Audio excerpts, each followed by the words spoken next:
Hello guys! Welcome back po ulit dito sa ating YouTube channel. Paano nga ba tayo kikita ng ganitong kalaki dito sa Facebook o yung kanilang monetization? Well guys, kung interested ka, tapusin mo tong video na to dahil hanggang dulo may share akong mga bonus tips na makakatulong para kahit papano na magkaroon tayo ng opportunity dito kay Facebook monetization.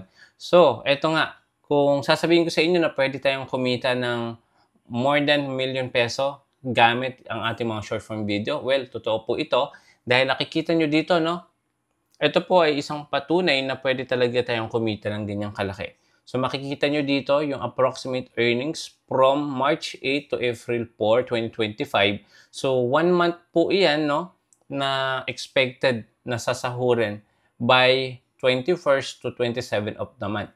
So napakalaking tulong po nito kung tayo ay may invite sa content monetization at hindi lang yan. Dahil po si Facebook is meron po siyang niraran ng mga ganitong program like yung extra bonus. Magpo-post lang po kayo ng mga additional reels. Depende kung anong challenge na ibibigay sa inyo ni Facebook at pwede kayong kumita ng extra bukod dito sa mga uploaded content nyo. Okay. So ibabahagi ko sa inyo kung paano nga tayo makakapagsimula dito sa Facebook monetization. So, makikita nyo naman dito sa ating screen, ito is not to brag, no? But guys, no? Ito yung talagang kitaan dito kay Facebook. But again, depende kung ano nga ba yung content na ina-upload natin dito. Anong Facebook extra bonus? So, napaka-importante po na dapat natin itong malaman. Yung iba kasi hindi nang pa-participate sa extra bonus, no? So, mas okay kung tayo ay talagang consistent sa pag-upload. Malay natin, di ba? Katulad po nito, magkakaroon po ng additional 9,579 US dollars or more than half a million pesos if this content creator, no, nag-post siya ng new 3 posts with at least 1.4 million reach. So, napakadali lang abutin yan, lalo na kung marami kayong trending na mga content or mga short video. Dahil nga po, sa pinakabagong content monetization beta tools, ayan nga po is pinagsama-sama na yung mga previous monetization. Like for example, yung short video, ayan, yung long form video, yung text, yung post, yung stories. Pinagsama na yan, hindi na hati-hati yung kita. So, lahat po yan, kung ano yung na-earn nyo na engagement sa loob ng isang buwan, isasahurin nyo yan sa next cut-off. So, ganun po yun. So, eto na 30,000 US dollars is pwede pa yung lumaki kung ma-achieve or makukuha niya tong extra bonus na to. So, sana i-maximize nyo. So, ano yung mga dapat natin gawin? Siyempre, unang-una, dapat monetize tayo. So, ano nga ba ibig sabihin ng monetize? Ibig sabihin, pwede na tayong kumita. So, paano tayo kikita? Kailangan meron tayong number of followers, number of video upload, no, engagement, watch time, or watch hours bago tayo dito ma-invite sa content monetization.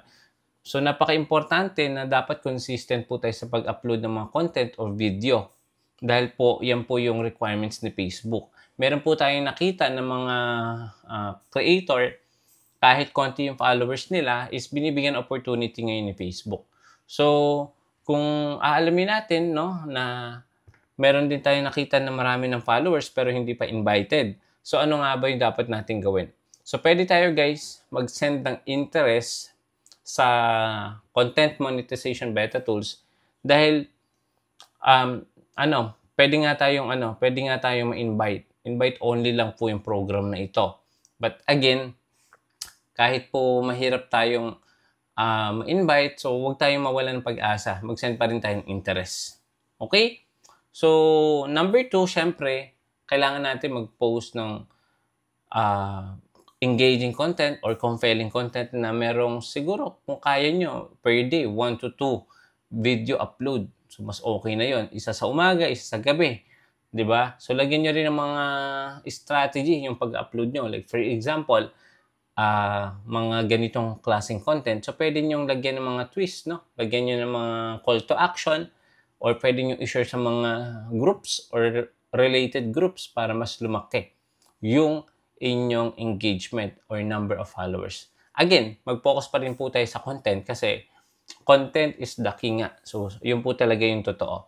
Kapag po ang content natin is maraming nakaka-relate ng mga viewers or yung topic natin is pinag-isipan talaga natin, well, possible, lahat po yan susunod. Number of followers, di ba? Yung engagement, then yung earnings, kung kayo is monetize na. So, gamitin natin yung mga trending reels, no? Para po mas lalong lumaki yung ating engagement or earnings. Gamitin natin yung mga sound na hindi po maka-copyright. Meron po kasi mga binibigay si Facebook na mga license na mga music, no? Na hindi pwede talaga yung gamitin kung monetize na tayo. So, ang mga bago nga pong tools ngayon ni Facebook is meron tayong royalty-free music wherein pwede natin yung gamitin as sound or background music sa mga video natin. Okay? Huwag kalimutan mag-post ng photo, text, or stories every day.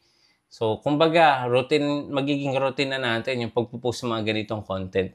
Kung alam natin na pwede pala tayong kumita ng ganitong kalaki.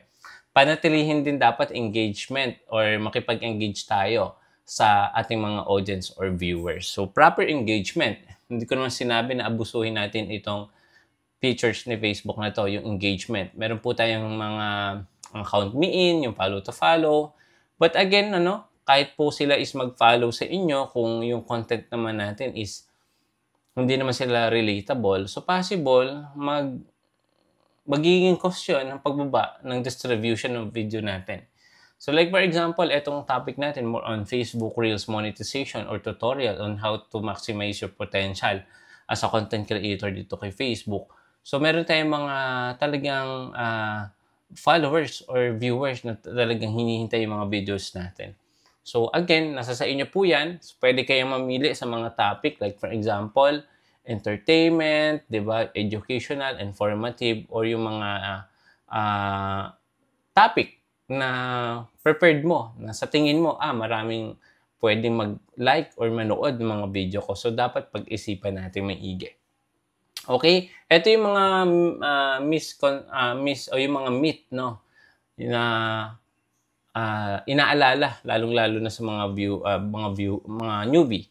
Akala ng iba kailangan maging viral. So hindi naman automatic na kailangan natin mag-post is i-aim natin kaagad mag-viral. Hindi naman kailangan ganon para ma-invite lang tayo sa content monetization. Again, being consistent sa pag-upload is yun po talaga yung magbibigay sa inyo ng way, no, para ma-invite. So meron tayong nakikita, madalang mag-upload. So mas maliit yung chance na ma-invite kayo. So dapat talaga consistent. Akala din ng iba, dapat marami din followers. Meron ako nakita na konti lang yung followers, pero ang laki nang na-earn niya dito kay Facebook. So kung marami tayong followers, pero again, hindi nga nanonood ng mga video natin. So, wala rin po talagang earnings yon, no? Again, kailangan talaga natin ng mga genuine viewers or unique na yung mga avid viewers na manonood o susubaybay sa mga content niya. Ito pa, kahit small creator ka, pwede kang kumita. Totoo po yan. Maraming ways nga po, lalong-lalo na kung mai-invite kayo dito sa program na ito. So, papakita ko lang sa inyo yung ating professional dashboard, Ayan. So, meron lang tayo guys mga, profile sum issue na na-receive. But again, ito is mga minor issues lang naman yan. Pero pag nakita nyong red yan, so affected po yung monetization. So, kailangan nyo din mag-ingat sa pagpo-post. Kasi nga, kapag lumabag tayo sa mga policy ni Facebook, like for example, content monetization policy, yung partner, and then yung pinakamabigat, yung community standard violation. Ako, medyo mahirap pong ma-waive or matanggal yung violation na yan. It takes time or a year actually para ma-appeal pa natin kung bibigyan pa tayo ng chance ni Facebook. No? So, maging maingat, lalong-lalo na sa pagpo-post. Okay? So, final tips. Ito na nga po. Simulan mo na habang open pa ang monetization. Okay? So again, si Facebook is nag-roll talaga yan ng ng mga invitation para sa mga newbie creators. So pwede po tayong mapabilang dito. At again, hanggang 2025 is continuous yan. But again, hindi natin masasabi kung hanggang kailan yung invitation. As soon as meron kayong naiisip na i-content nyo na, mag-start na kayo ng page para po, 'di ba? Tuloy-tuloy na ang pag-upload nyo. Maging maingat lang kayo. Alamin nyo pa rin po yung mga bawal at hindi dapat i-upload para po maiwasan natin yung mga violation. Kapag po kasi nagkaroon tayo ng violation, syempre nakaka-demotivate na ayaw nyo nang ituloy kasi maraming violation and so on. So, yan. Guys, again, itong pinakita natin is lang to sana maging encouragement sa inyo na pwede po tayong talagang kumita ng ganyang kalaki sa Facebook content monetization dito kay Facebook.